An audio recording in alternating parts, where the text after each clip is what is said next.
is Tuesday, May the 7th. Mrs. Camphouse, would you call the roll, please? Mr. Atwood, Present. Miss Ballard, Present. Mrs. Rarica, Present. Mr. Taylor, Present. Mrs. Cole. Present. If you would stand for the pledge. I pledge allegiance to the flag of the United States of America and to the republic for which it stands, one nation, under God, indivisible, with liberty and justice for all.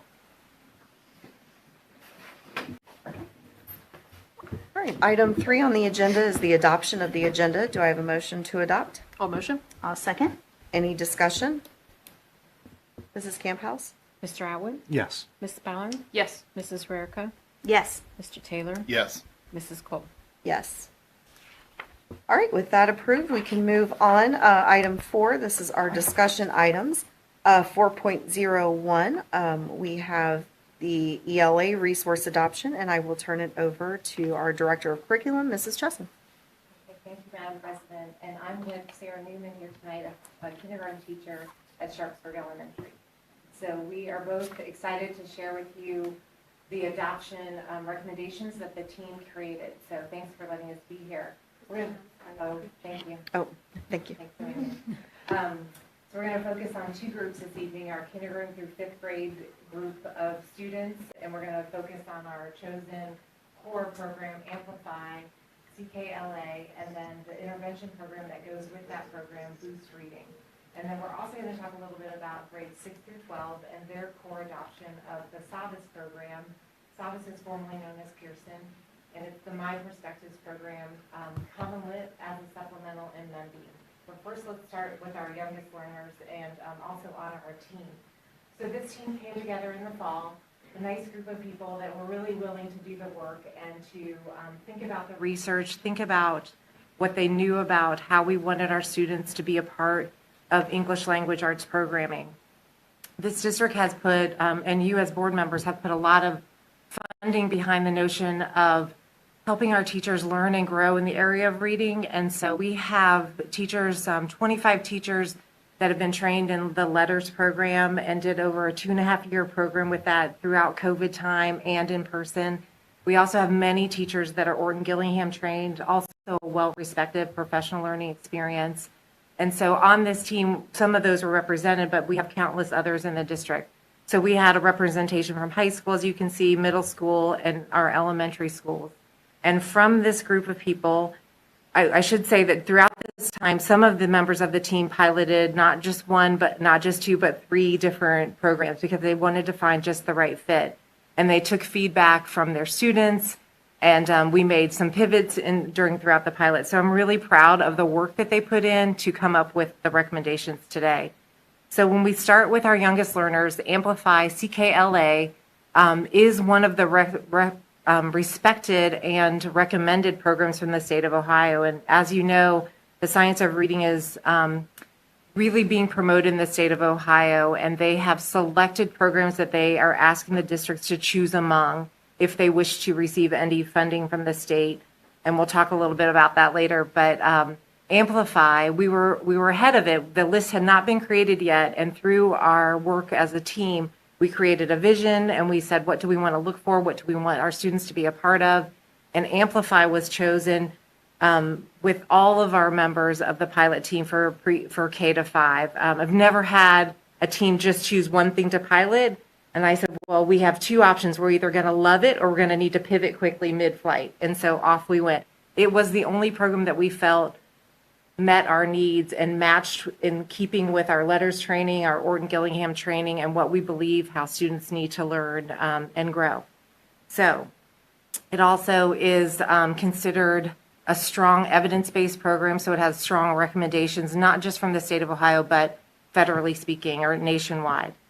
So we're going to start and talk just a little bit. You have some treats that you can read at your leisure about that teaches a little bit about some of the foundational work for the science of reading. And Sarah's going to talk a little bit about how using the knowledge from our professional learning, how it came together to choose a program that would best suit our students.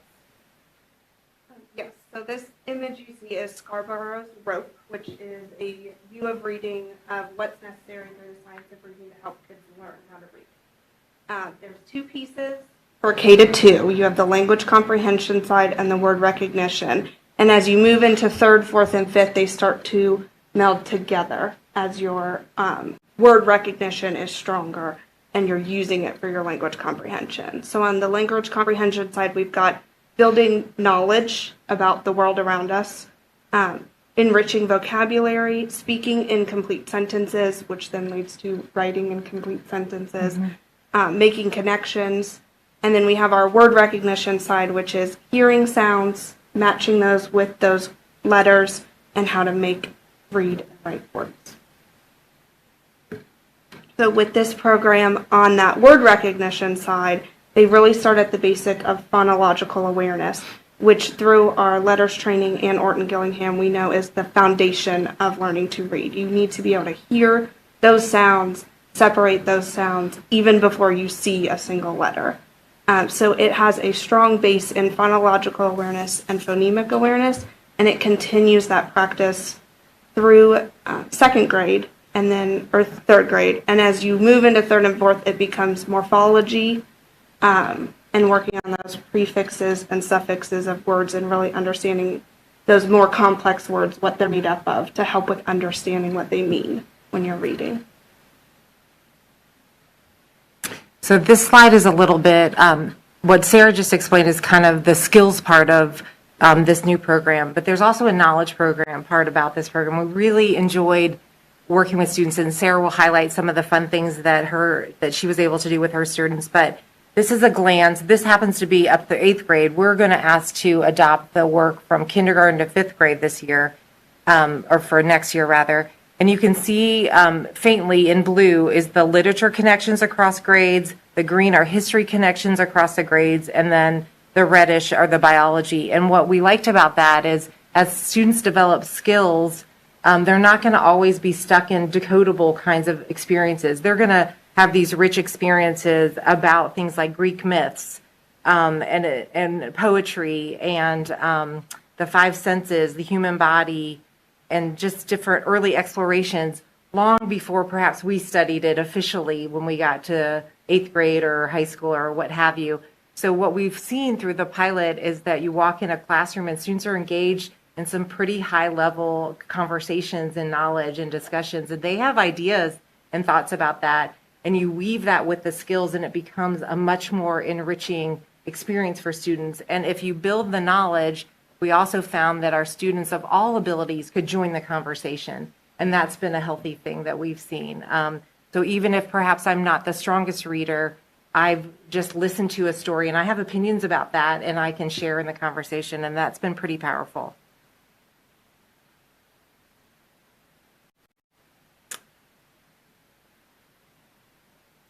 In the kindergarten to 2nd grade, there are 2 different sides, as we said, the skills side, which is that word recognition, that bottom part of that rope, and then the knowledge side, which is the building that vocabulary and comprehension.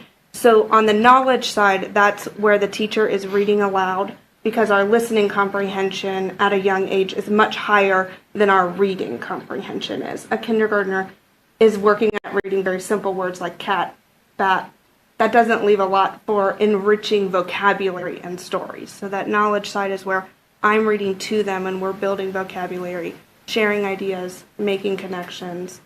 And then the skills side is where they're learning how to read. We're doing that phonological awareness, matching that to letter sounds, then using those to read words and write words, and eventually putting those into sentences as well. So I did bring some samples if you want to see them at all tonight. I have some skills teacher manuals as well as the student workbooks. I have their decodable readers, which are really nice because they build right with the program. So every word in the story is a word they can read because we've taught that skill. But they're set up like chapter books. So even our kindergartners are like, this is a real book with real stories that connect and they build upon each other. So it's been really fun to see them read those. And then I did bring our knowledge units as well. So I think it's important to say we've always taught skills and we've always had enriching conversations with big books and brought in knowledge. But what we like about this program is that it's met us where we are. And we like that it's intentional and it's deliberate and it's thoughtfully done. So it doesn't require Sarah as the teacher to think about like, oh, how can I make this project based, and does it require all of that of her? It gives her some helping hands that will allow her to do some other important work as she moves forward. This is a glance at 3rd through 5th, same kind of concept, but we're bringing in grammar and spelling now as we work to build different kinds of skill sets. You might have noticed the time on the sides, and we're really committing to deliberate time in all of our buildings, uninterrupted time. And so it might be chunked. It might be an hour here and an hour there because a lot of things have to happen in the course of a day. But we are going to ask that everyone chunks the time and it becomes uninterrupted. So any special things you have to do will be outside of that block of time. Sure. Within like that K to 2, 60 minutes sounds like, what, you're doing phonics for 60 minutes? What I like about this program is movement is involved in those. We're not sitting and listening to me talk for 60 minutes. It's engaging activities. We're moving from some floor activities, then some independent work, back to the floor, some small groups.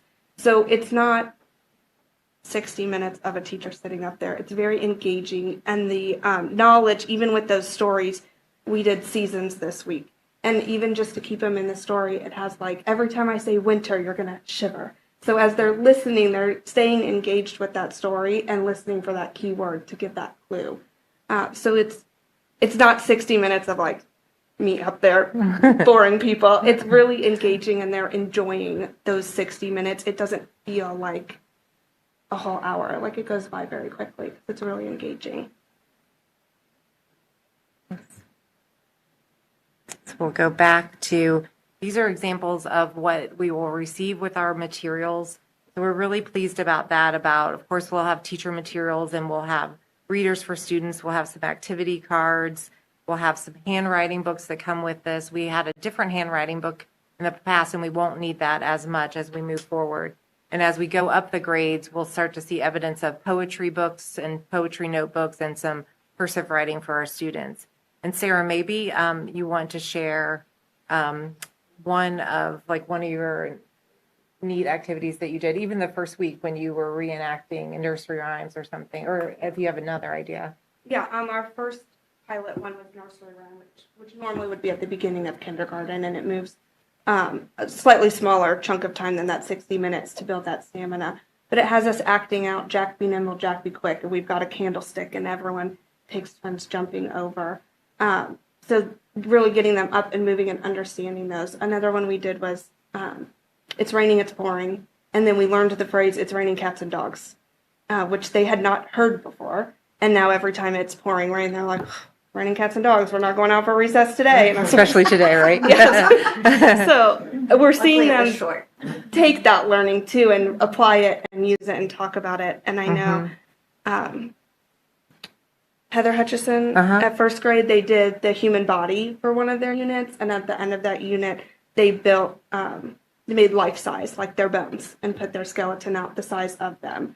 And a great thing about this program is it builds those activities into the calendar of your year. So you don't feel like you're like losing instructional time or this pressure to like keep moving. It's in there. It's like, hey, take a few days, really culminate that learning, do something fun and engaging, invite the community in and have them see what you've learned. So I really like that part too, that you do this great learning and then you put it all together at the end in those hands-on art or acting out. We did the play of the Billy Goat's Gruff in my class. So we have those kind of, I don't know, outside, culminating activities. Yeah. Heather's class also did a passport.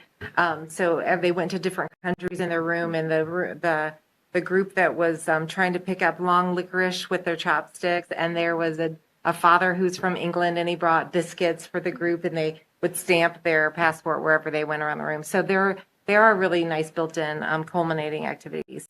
Here's just some quick examples of other supporting materials that we'll use in both the skills side and the knowledge side. And we did appreciate that the books that we see now, with every new adoption, you'll see books that are more represent the world we live in, and we appreciate that as educators, and we know that's something that you value as a board. So that's a glimpse of K to 5. So we're going to pivot a bit and talk about 6 through 12. So in our 6 through 12, my perspectives is, again, the core program. But before I talk about my perspectives, because I have to switch my slide deck, we're going to talk about the supplemental programs that come with that. Common Lit is a program that we've used free. The cost comes when you try to integrate it with Clever, which we like to do. It's a nice supplemental program that we're going to maintain. It has engaging units that the teachers really like, and it's a nice opportunity to use a different program. And it also has things we appreciate like text to speech, translation, and digital annotation tools so we'll keep using Common Lit as part of our supplemental. And we'll also do a new program for vocabulary called MemBean. And this program makes me smile because the teachers were so excited about it and their students were. I don't really hear that very often for a vocabulary program. So it's quite thrilling. So this vocabulary program says that the whole mission is to build word consciousness. So when you first start this program, and I did it myself, you get calibrated. You tell them the words you know or don't know. So you kind of self-report, and then they put you on a certain level, and then off you go. So it's personalized. You'll have a personalized vocabulary program. So it'll continue to be differentiated. It will figure out like what your pacing is and how long you need to spend with a word to really understand it. And those pictures kind of show you how they might, the caption at the bottom might explain it in a different way. Sometimes they have movie clips or podcasts that explain things. They talk about different ways to learn the word because they really want you to truly learn it, not just memorize it for the test on Friday. So our middle school students have been dutifully piloting this program and giving healthy feedback to their teachers. Their teachers are doing it on their own. And so the middle school liked it so much, they asked the high school to have a go with this. And so the high school likes it as well. So this is a vocabulary program that we think might continue to build the strength of vocabulary for our students. So we're asking for that. So I'm going to do this quick flip. That wasn't bad. And we're going to flip my screen to my perspective. So this program, again, 6 through 12, and it will be our core program. We will order class sets, hardcover class sets for the rooms, but we'll also have it on all of our digital Chromebooks in over 100 languages. So we feel really good about that because we know our students take their Chromebooks everywhere we go. Savas says there are 10 reasons to love their program, and it starts with that has a proven student growth record, so that's always healthy, and that their materials are diverse, and that they're engaging, and that there's high quality progress monitoring throughout the program. So we tested it out. We also liked, there's some reading support embedded. So when you do your work, you can have a language coach that comes in and helps you define a word on the spot. And that's kind of healthy. Like having a big sister or brother or a smart parent that can come in when the text hasn't outsmarted us all. There are some AI tools in there. So AI can grade some of their early and easier essays, smaller essays, and then have a go with it and give feedback for the students in a really timely fashion. We liked that. We liked the multilingual learner support, not just the translation, but also there's a glossary that helps support on the spot translating that word into perhaps a Spanish word that you might know more clearly. We thought that was pretty healthy. The teacher tools are really powerful. It, of course, supports the science of reading, and it's flexible in that you can customize the lesson. So all those reasons made this the winner for us out of the 3 or so programs that we actually officially piloted. Not going to be very snazzy. There we go. So this is going to go through, it was supposed to do something really fancy. Oh, now it might do it. Where it's going to demonstrate how if I were a student, I could go through and use these tools, and you'll see it moving about and help. And the students might find that some of this is helpful to their work. Going to the shore on the first morning of the vacation, the young English boy stopped at a turning of the path. So that's kind of nice because it can play it back to you in English. You can adjust the speed, and that's a big winner for my 9th grade son. He likes to adjust the speed. There are tools in here that show to underline or to circle different phrasing that you might want to keep as part of your annotation, and you can add notes on the side. This tool is pretty powerful. We've had different kinds of tools, but they've often been a tad more clunky. So with each new adoption, you'll see evidence of it working in a more powerful way. There's the language coach that I talked about where it tells you the definition of the word. So all of those things we think will be helpful for our students as they're reading on their own. Additionally, you'll see, real quick, you'll see that they're going to do a translation, and you'll see the list, you'll notice the list on the side of all the different languages that it can be translated for our students. So I'll let it work its magic real quick.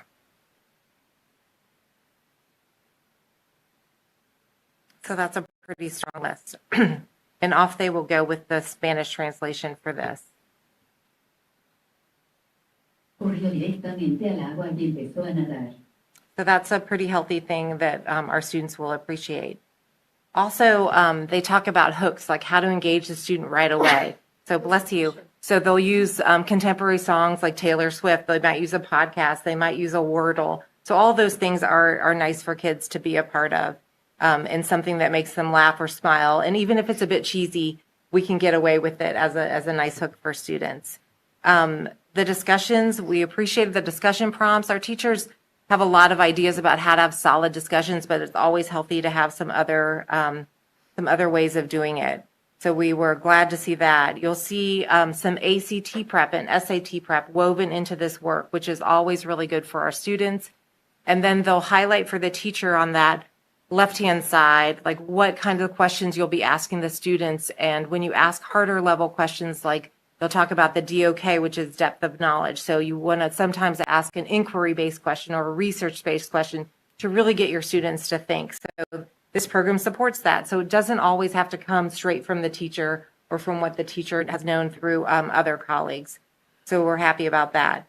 Our teachers are also really thrilled about the grammar. Like any good English teacher at the high school level, we love good grammar work. So they were enjoying that, and they think that also is important. And we see evidence of that on ACTs for students, that grammar is always really important for those kind of assessments and just in general for life. And then when we were mentioning progress monitoring, there's an opportunity when students take a short cycle assessment, one of those smaller assessments, that based on the results, the system can help assign resources. And of course, the teacher has the final evaluation, whether that will meet the student's needs or not. But that support is pretty healthy for the instructor to be able to be a part of. So that is the work of Savis, and in this little picture you'll see some pictures of some authors that they weave into their program, which is kind of nice for students to see the real author of the book that they might be reading. So we feel good about these two sets of adoptions, K-5 and 6 through 12, and we appreciate the opportunity that you gave us to even learn about it and for you to consider it. And we're asking for a 6-year adoption for these programs so that we're ready for next school year. So that concludes what we wanted to present tonight, and we're happy to field any questions you have or any enthusiasm that you share with us. That looks really fun. I'm pretty sure, if I recognize it correctly, at the end that was showcasing the authors, I'm pretty sure the first author that they showed was actually our guest speaker at the ACTE this past year. Really? No Yeah. way.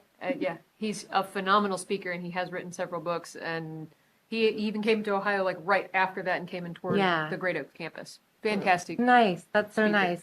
I recognize one of them too. I'm like, oh, they're showing authors. Like it hadn't dawned on me before. So they're not just clip art people. Right. Yeah. That's nice. That's nice.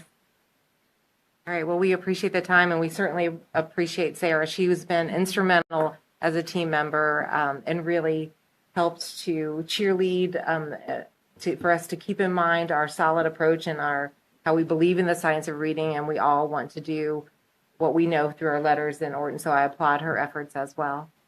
You're welcome. All right. Thank you all. I was Thanks. going to say, I love how you said they're talking about the body parts and blah, blah. I know they do that as a science lesson, and it sounded like there was a lot of social studies in there, and I'm sure there's some math stuff too. Mm-hmm. But that was something we heard at the conference this weekend, was how they get everything, all the subjects in together all the time. Everybody thinks of them in their own box, but really language is going to support better learning in all of our areas. So that the science of reading was mentioned several times, and how it's going to support other facets. So it's exciting. Straight really nicely does some stories like the nursery rhymes, and then we cycle back to who's in kindergarten, those fairy tales. We had a unit on kings and queens that taught us some real things about kings and queens. And then we also read Cinderella, The Princess and the Peas, and the stories, and connected how those fairy tales are matching real world knowledge. But then we also have plants, farms, seasons, how to take care of the earth. And then we have colonial and townspeople, Native Americans, and I think one other social studies unit, but they're woven throughout the year. So you're not all social studies, you're not all science. They kind of tie into each other. And then throughout that learning, you're also learning things like main character, main idea, and those comprehension skills as we're reading them. So it ties it all together really nicely. I'm sure it helps with the time that you have to spend on each one, or the thing that said where you have to spend 120 minutes.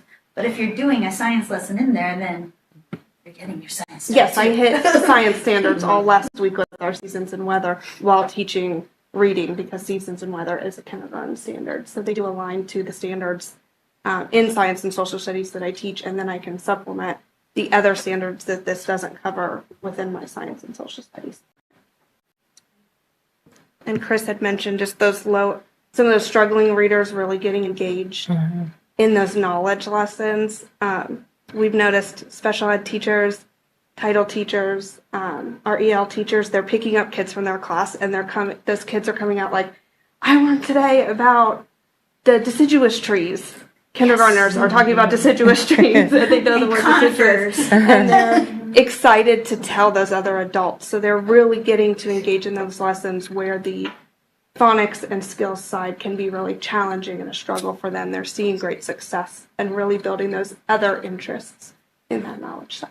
And then you can play They Might Be Giants, because they have a song all about conifers and a song all about deciduous trees. Well, now I need to go back and play those. Right. I mean, they have a whole bunch of CDs, and I think one of them is all science stuff. And one's all letter stuff, and one's all number stuff. Super fun. Yeah. That's awesome. Thank you both for all of Sure. your hard work on that. Thank you.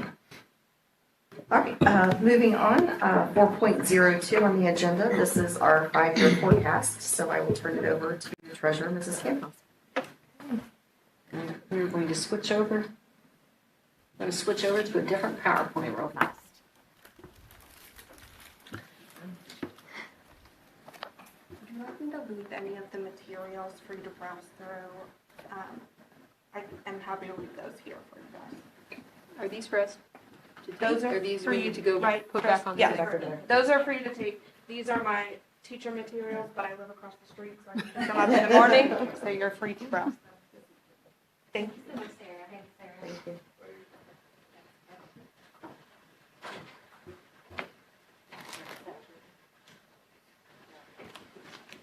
I'm reviewing my notes for the finance class. And we're doing the 5-year. This isn't going to be as much What fun. did you tell me to do? So tonight on the agenda, I do have a 5-year forecast and assumptions for the board to review, and it'll be on the agenda next week for approval. Twice a year, every November and May, I update the 5-year forecast. It is reviewed in detail in Finance Committee and then presented to the Board of Education for adoption. After their approval, I file it with the Department of Education of Education and Workforce Development, where they use the forecast to monitor the district's fiscal compliance and health.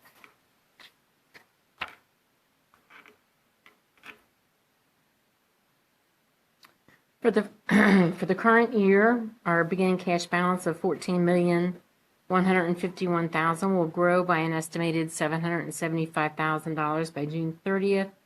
Remember that the general fund is still seeing budget relief in the form of ESSER grant funds, absorbing some of those traditional general fund costs.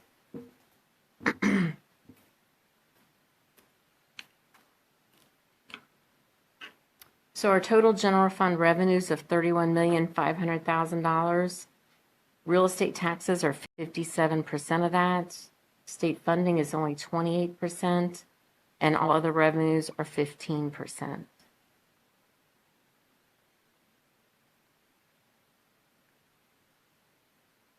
of our total expenditures. Our budget is $30,804,000 for the current year. Personnel costs absorb 74% of that. This is typical as we are a service-based industry. However, we need to watch that our personnel costs do not exceed 80%, which makes the budget uncomfortably tight.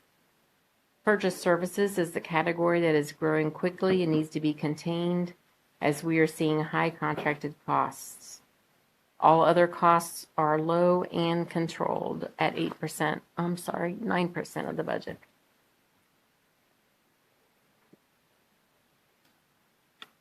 On this graph, the red and blue one, the bar graph, you'll see that the district's cash flow remains positive until fiscal year 26, which means the blue bar is larger than the red bar. The blue bars are revenues, the red bars are expenditures. The first set is fiscal year 23, which was last year. The next set is this year. And then 2025 is the next year. You'll see it's still positive. The next year after that, which is the year after next, 2026, we fall to have a negative cash flow. And then 27, it continues in the negative. And finally, in 2028, the last year of the forecast, it's quite a bit negative. On the right side in the bar graph, the blue bar graph, you'll see our cash balance and what happens to it as our cash flow becomes negative. You'll see our cash balance decrease. Finally, the 3-year outlook by fiscal year 26, the district is expected to trend towards a cash balance of $14,890,000, which is 167 days cash. And in fiscal year 28, the cash balance of $12,291,000 is 128 days cash.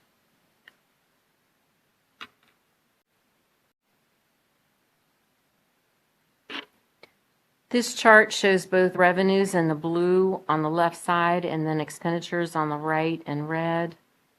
The first part of the blue graph, you can hardly even see. It says 0.01%. That is our historical annual revenue change. To say that our revenues for the past 5 years have been flat is correct. They've been stagnant, as a matter of fact.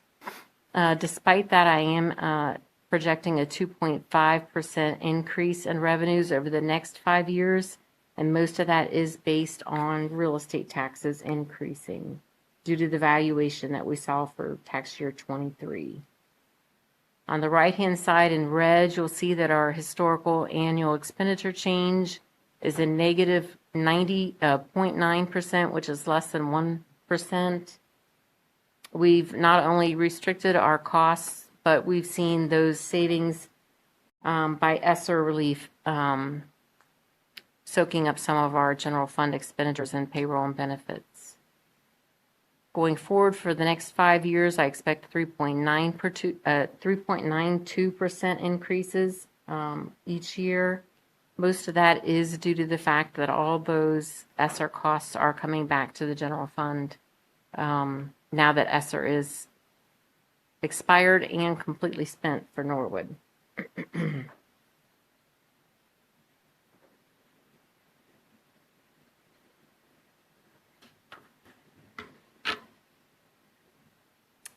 I really like this graph because it does show our the effects of our ESSER relief. Let's see if this thing will work. No, it doesn't.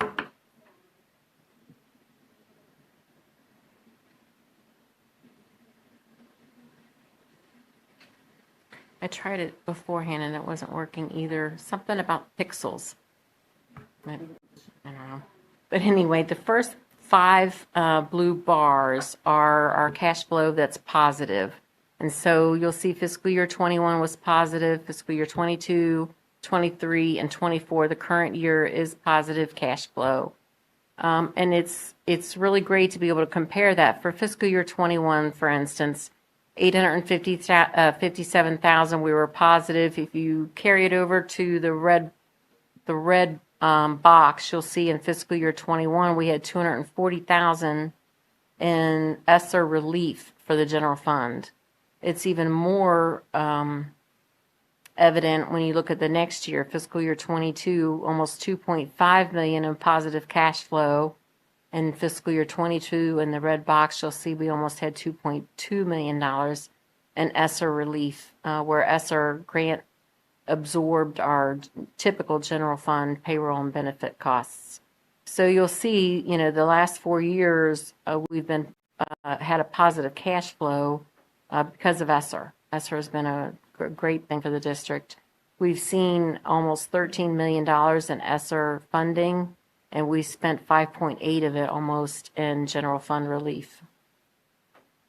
Unfortunately, in the last 3 years of the forecast, you'll see that we do trend towards a negative cash flow. In 2026, we'll be spending into our carryover by $410,000, and then in 27, $912,000, and finally in 28 by 1.6, almost 1.7 million.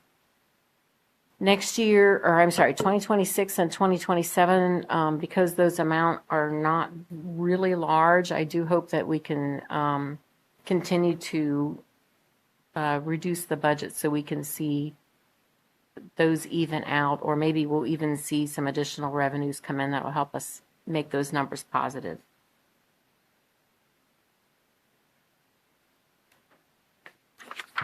So I like to talk about days cash on hand because really talking about how many dollars you have in the bank is not really meaningful when you don't know how much you need or how much you spend every day. We do spend about $80,000 a day here in Norwood, and so when we have a couple of months that are really, really tight months for us, and that's in December and January and June and July. And so we need to have money on hand to run the district, which we are a business. And so when you look at that, it's optimal to have a 120 to 150-day cash balance. The Board of Education has adopted a 90-day minimum cash balance policy to control our cash balance so that we do have enough cash on hand to meet our obligations. The cash balance grew while seeing general fund budget relief during ESSER grant timelines. In the last 2 years of the forecast during the negative cash flow periods, our days cash on hand does return to a more typical level for the district. So you'll see for high, and 2 years ago we had 188 days of cash. The current year we're expected to be at 177. And the last year, the forecast will be back at about 128 days cash, which is more typical for the district.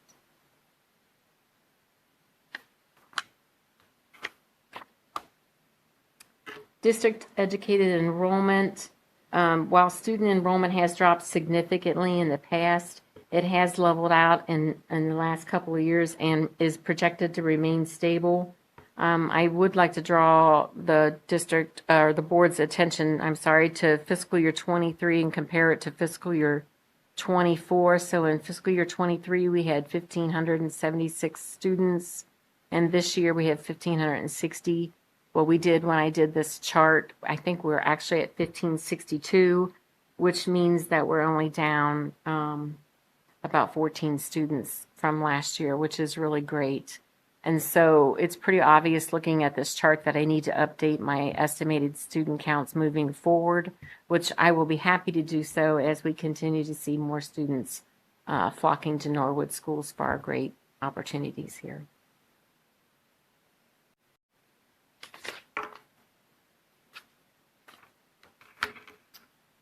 The per pupil general fund expenditures, this is something that we track because it's something that we can benchmark with other districts. And so last year, our general fund expenditures on a per student basis were $18,300, and they'll grow to about $19,746 for this year. Again, remember that those large increases are due to ESSER funds expiring and being spent, and those costs coming back to the general fund. So in fiscal year 25, the next year, you'll see it inflates to $20,000 because ESSER is done, like I said. as of July 1st, we'll be just using the general fund for those costs as Sarah has done.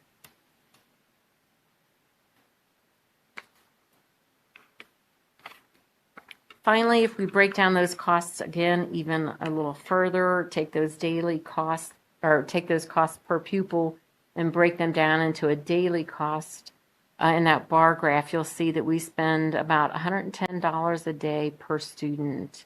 And that is, I really like looking at that number because it makes it really meaningful. But I've not had a child in daycare in a very long time, but I'm assuming those costs are probably quite a bit higher than what you can get or than what you actually pay for a student to be educated in public schools. And our costs are even more reasonable at $110.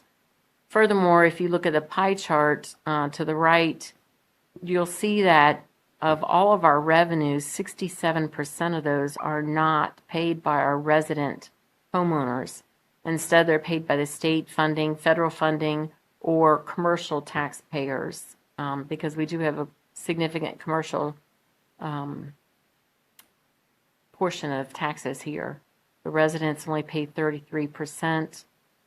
And so that takes that $110 and makes it more like $36 for our residents. So we are providing quite a great education, and our residents are not paying it all. They're voting for the levies, and our commercial taxpayers are paying the bills, which is always nice for our resident taxpayers. So that's my last slide. Are there any questions on the forecast or on the PowerPoint that I prepared for the forecast? Thank you. No? Right.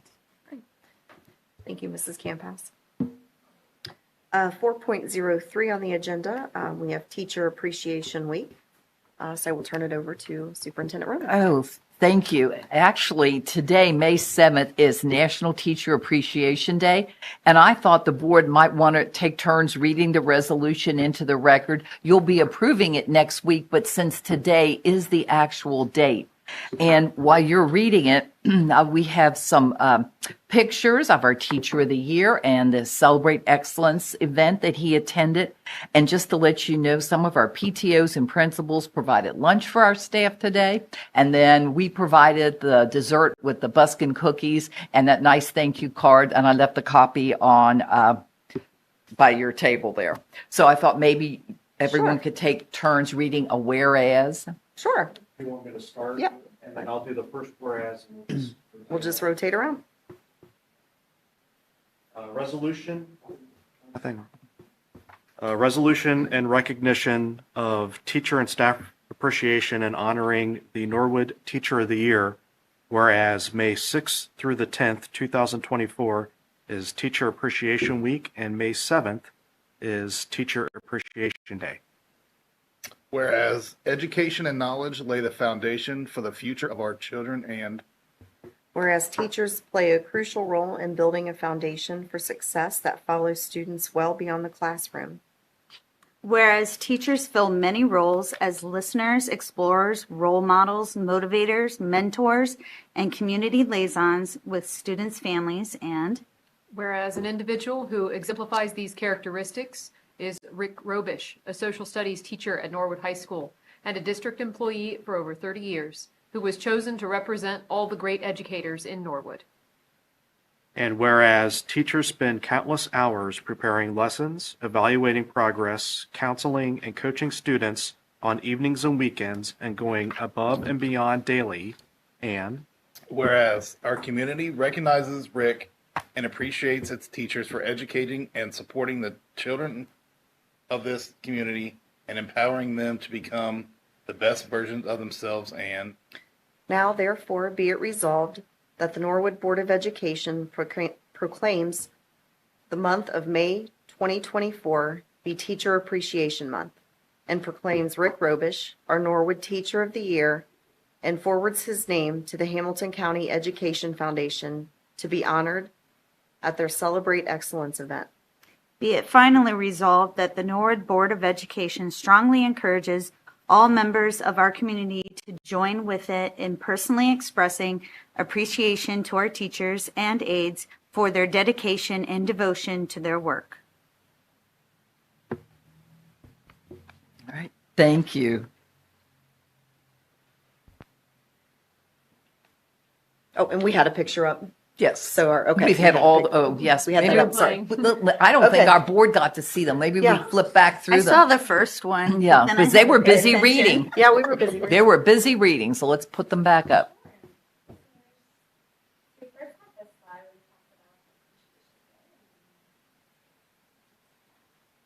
That was the day we surprised them with the announcement. Okay. This was the event out at the Sharonville Convention Center. Anthony Anthony Munoz. Yep, it was the keynote speaker, and he congratulated everyone, shook hands, and took a picture with them.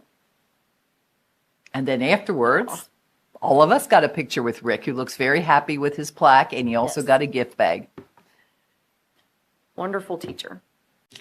I know he had a big part in my son wanting to be a teacher. Aw. So my son is now in college studying to be a teacher, partly because of Mr. Robish. That's lovely. He was one of my favorite teachers too when I was in school.